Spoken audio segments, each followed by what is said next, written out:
Well, turning now to a heartbreaking story on Detroit's west side, where a mother is charged in the murder of her 9-year-old son. Zamar King's remains were discovered in the backyard of his home on Woodingham Drive near Outer Drive in Livernois last month. We've been following this story since those remains were found, but today we learn this tragic case stretches back even further. 7 News Detroit reporter Randy Wimbley has more from police, prosecutors, and a neighbor who knew the family. Investigators believe they've gotten to the bottom of a grim discovery at this home on the city's west side. A little boy's body was found buried behind this garage.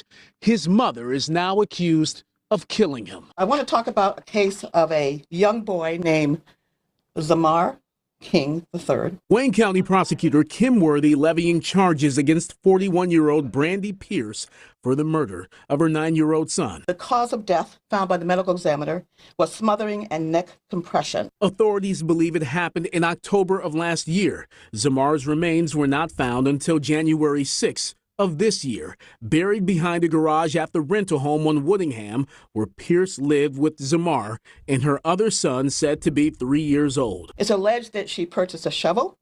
She bound him by tying his hands and feet together and dug a hole in the background of the house on Woodingham, where she had been living for a short time. Sources tell me Pierce moved into the house in early September of 2024. It's sad, though. It's really sad that that happened. One neighbor who did not want to be identified recalled an encounter with Pierce back in early November. She knew something was wrong. It was a month after authorities say Zamar was murdered. As a woman, I'm like, are you okay? She's like, yeah, and then she would stand there, and then she would walk back. She'd stand there, walk back. So maybe something was wrong with her, I don't know, or maybe she was dealing with the issue of what she did. Sources tell me the landlord went to the home to do some maintenance 2 days before Thanksgiving and found the home vacant. Pierce fled the state to Georgia with her 3-year-old son, where Worthy says he is now in foster care. Public records show Pierce was arrested in Brookhaven, Georgia, for cruelty to children in the first degree on December 20th. Pierce was arrested again in Cobb County, Georgia, on January 10th.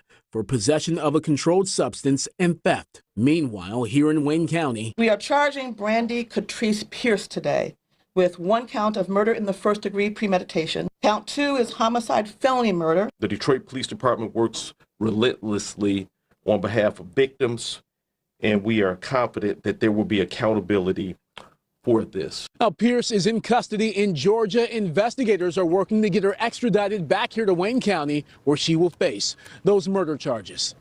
I'm Randy Wimbley, 7 News Detroit.